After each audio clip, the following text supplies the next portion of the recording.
लगातार इस पूरे मामले को लेकर वहां पर काबू पाने की कोशिश की जा रही है।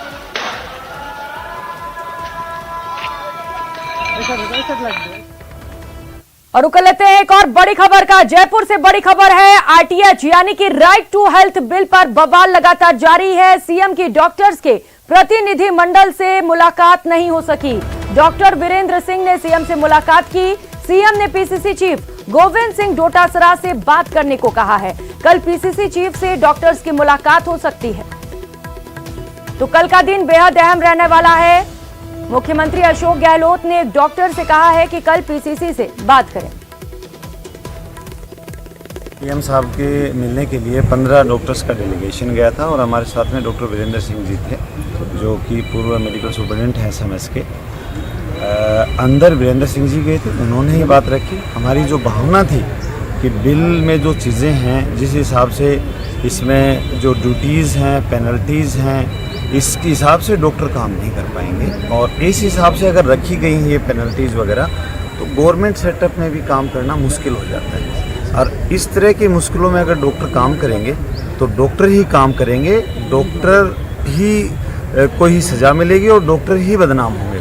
इसलिए डॉक्टर्स के लिए ये बिल जो है वो कह रहे हैं कि सब ये जो है वो सही नहीं है और हम इस स्थिति में काम नहीं कर पाएंगे। डोटासरा जी से कब मुलाकात होगी, क्या कुछ? देखो, उन्होंने ये बोला है कि वो डोटासरा जी को अपॉइंट करेंगे ये चीज़ें समझने के लिए, इसमें डिटेल से बातें करने के लिए, कि डोटासरा जी आप लोगों से बात करेंगे कि बिल में कहाँ क्या विसंगतियाँ हैं ताकि उनको दूर किया जा सके। पीएम साहब। तो वहीं सीपी जोशी के प्रदेश अध्यक्ष बनने के बाद बीजेपी में एकजुटता के दावे किए जा रहे हैं। 3.5 साल तक सतीश पूनिया का विरोध करने वाले नेता सीपी को आशीर्वाद देते नजर आ रहे हैं। ये एकता चुनाव तक टिकेगी या फिर बीजेपी में सीएम फेस की जंग शुरू हो जाएगी, इस पर सबकी निगाहें हैं। ये रिपोर्ट देखिए।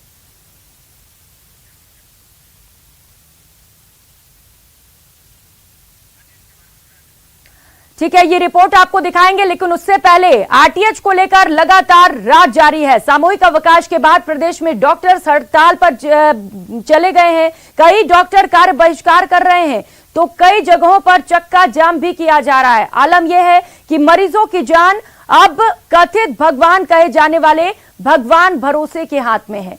आरटीएच पर देखिए हमारी ये खास रिपोर्ट। आरटीएच पर रार, तकरार बरकरार, हड़ताल पर भगवान, मरीज हलकान, सरकार की दो टुक, आरटीएच रहेगा बरकरार। प्रदेश भर में आरटीएच का विरोध हो रहा है। इसी बीच चिकित्सा मंत्री परसादी लाल मीणा का बड़ा बयान सामने आया है।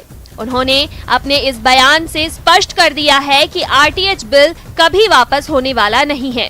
सरकारी और रेजिडेंट डॉक्टर्स काम पर लौटे। उनका ये भी कहना है कि सभी बातों को शामिल कर लिया गया है, तो विरोध किस बात का? ये बिल वापस नहीं होगा, राजस्थान में लागू होगा। पूरे देश में राजस्थान का नंबर 1 है। अभी कहा मुख्यमंत्री जी ने, नंबर 1 स्टेट हिंदुस्तान में राजस्थान है, जिन्होंने राइट टू जनता को स्वास्थ्य का अधिकार दिया है। 25 लाख का फ्री इलाज दिया है। इस चीज़ को राजस्थानियों को गौरव होना चाहिए कि हमारे मुख्यमंत्री जी ने ऐसा काम किया। इधर राइट टू हेल्थ बिल को लेकर डॉक्टर्स के प्रतिनिधि मंडल ने पायलट से मुलाकात की। वहीं आरटीएच को लेकर बड़ी संख्या में डॉक्टर्स एसएमएस मेडिकल कॉलेज में जुटे, जहां डॉक्टर्स 2 धड़ों में बंट गए। कुछ रेजिडेंट डॉक्टर्स काम पर लौट गए हैं। एक्ट को पास करने के बाद क्या व्यवस्था बनेगी, इस पर चर्चा करनी चाहिए और जल्द करनी चाहिए। मैं अपील करना चाहता हूँ दोनों पक्षों से कि बैठ के बात करें ताकि पब्लिक सफ़र ना करे। मुझे बहुत पीड़ा होती है, चिंता होती है कि हज़ारों लाख लोग ऐसे जिनको आज ज़रूरत है और उनको मेडिकल ट्रीटमेंट मिल नहीं पा रहा। तो जिम्मेदारी हम सब लोगों की बनती है, इसलिए बीच का रास्ता निकालना चाहिए। वार्ता कर इसको जल्द से जल्द मामले को सुलझाना चाहिए। आरटीएच का विरोध जारी। कोटा में 400 रेजिडेंट डॉक्टर्स ड्यूटी पर लौटे। एमबीएस अस्पताल में लगी मरीजों की भीड़। निजी चिकित्सकों की हड़ताल जारी। एम्बुलेंस कर्मियों के सामने रोजगार का संकट। झुंझुनू में हड़ताल के चलते गई युवक की जान। दर दर भटकते रहे परिजन, नहीं मिला इलाज। जोधपुर में चिकित्सकों ने लगाया गंभीर आरोप। जोधपुर में नो टू आरटीएच को लेकर संपूर्णानंद मेडिकल कॉलेज के बाहर निजी चिकित्सकों का धरना जारी है। चिकित्सकों का कहना है कि ये सरकार की ओर से दबाव बनाने की राजनीति है। इधर कोटा में एक राहत भरी तस्वीर सामने आई, जहां कोटा के तीनों अस्पतालों में 400 से ज्यादा रेजिडेंट डॉक्टर्स ने आज फिर से ड्यूटी ज्वाइन की। मरीजों को राहत मिली और एसएमएस अस्पताल में मरीज को उपचार मिलना शुरू हो गया। हालांकि निजी चिकित्सकों का विज्ञान नगर पुलिया के नीचे धरना जारी है। लेकिन आरटीएच की हड़ताल मरीजों की तकलीफ से ही नहीं जुड़ी है। यहाँ एक संकट रोजगार का भी खड़ा होने लगा है। कोटा में 100 एम्बुलेंस के चक्के जाम हो चुके हैं। उनसे जुड़े 150 से 200 लोगों को रोजगार की चिंता सताने लगी है। स्टाफ का खर्चा तक नहीं निकल रहा है। आरटीएच बिल को लेकर जो निजी चिकित्सक आंदोलन कर रहे हैं, उस आंदोलन का असर अब दूसरे लोगों को भी पड़ रहा है और खास तौर से एम्बुलेंस कर्मी हैं, उनकी रोजी रोटी पर अब संकट छाने लगा है। और लगातार प्रयासों के बावजूद फिलहाल डॉक्टर मानने को तैयार नहीं है और लेकिन उनकी हड़ताल के चलते एम्बुलेंस कर्मियों को भारी परेशानियों का सामना करना पड़ रहा है और कई दिनों से जो ये कहा जा सकता है कि उनको रोजगार की चिंता सताने लगी है। इधर डॉक्टर्स की हड़ताल के चलते एक युवक की जान चली गई। झुंझुनू के घरड़ू गांव में मृतक के परिजनों ने सही समय पर इलाज न मिलना मौत का कारण बताया है। डॉक्टर्स को हड़ताल, सामूहिक अवकाश और धरनों से कितनी सफलता मिलेगी ये तो समय ही बताएगा। लेकिन हड़ताल ने अब मरीजों की जान से खेलना शुरू कर दिया है। Bureau report, news 18 Rajasthan. और अब सवाल ये कि क्या बीजेपी में सबका साथ रहेगा बरकरार। सवाल इसीलिए क्योंकि सीपी जोशी के प्रदेश अध्यक्ष बनने के बाद बीजेपी में एकजुटता के दावे किए जा रहे हैं। 3.5 साल तक सतीश पूनिया का विरोध करने वाले नेता सीपी को आशीर्वाद देते नजर आए। ये एकता चुनाव तक टिकेगी या फिर बीजेपी में सीएम फेस की जंग शुरू हो जाएगी, ये रिपोर्ट देखिए। जोशी की ताजपोशी के वक्त बीजेपी ने एकता का 5 जन्ने फूंका, एकजुटता के नगाड़े बजाए और सबको साथ लेकर चलने की पार्टी कार्यालय पर शहनाई भी गूंजी। जो नेता सतीश पूनिया को पद से हटाने के लिए लंबे समय से लामबंद थे, उन्होंने दिल खोलकर सीपी पर आशीर्वाद बरसाया। इनमें वसुंधरा राजे के कैंप से जुड़े वो नेता भी शामिल थे जिनके लिए सतीश पूनिया आंख की किरकिरी बन चुके थे। यूनुस खान से लेकर कालीचरण सर्राफ तक और कैलाश मेघवाल से लेकर ओम माथुर तक सब एक सुर में सीपी की क्षमताओं की तारीफ करते नजर आए। दावा किया कि सीपी के प्रदेशाध्यक्ष पद संभालने के बाद पार्टी में गुटबाजी खत्म हो गई है।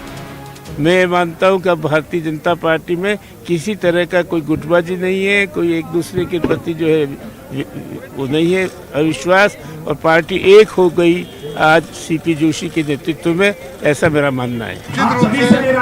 हम जो पार्टी कार्यकर्ताओं की अपेक्षा में खड़े उतरेंगे, 2023 हम सीपी के नेतृत्व में जीतेंगे। सतीश पूनिया को बीजेपी के कद्दावर नेताओं को 3.5 साल तक उपेक्षा झेलनी पड़ी।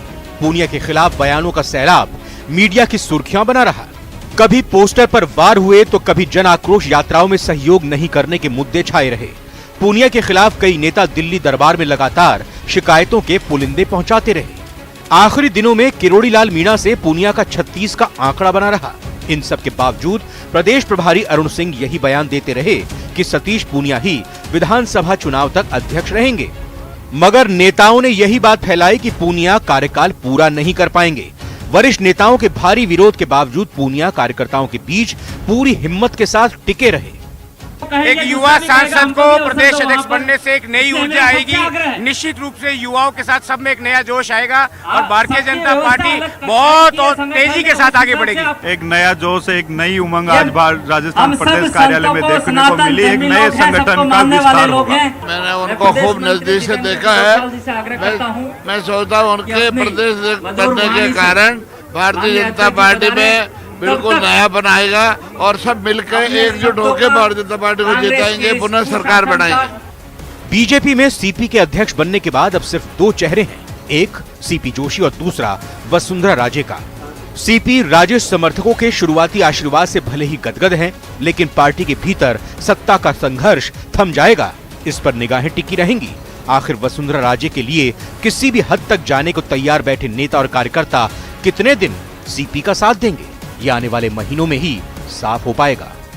सीपी की ताजपोशी से सतीश पूनिया के विरोधियों को तो मानो मुंह मांगी मुराद ही मिल गई हो, मगर वो सीपी का कितना साथ देंगे और कितना विरोध करेंगे ये तो आने वाले दिन ही तय करेंगे। जब सीपी सक्रिय होंगे और उन्हें तमाम धड़ों का जब साथ मिलता हुआ दिखेगा, तभी कह पाएंगे कि बीजेपी एकजुट है और उसमें अब किसी भी तरह की गुटबाजी नहीं है। चुनावी साल है, ऐसे में सब नेता अपना नफा और नुकसान देखकर ही कदम उठाएंगे। आखिर पार्टी को सत्ता की दहलीज तक पहुंचना है, इसलिए सीपी की कोशिश यही है कि वो सबको साथ लेकर चलें और फिर पार्टी को सत्ता में लाएं। कैमरा पर्सन भवानी के साथ बाबूलाल घायल, न्यूज़ 18 जयपुर। और फिलहाल यहाँ वक्त तो चला छोटे से ब्रेक का। ब्रेक के बाद देखिए जमीन पर सफेद चादर।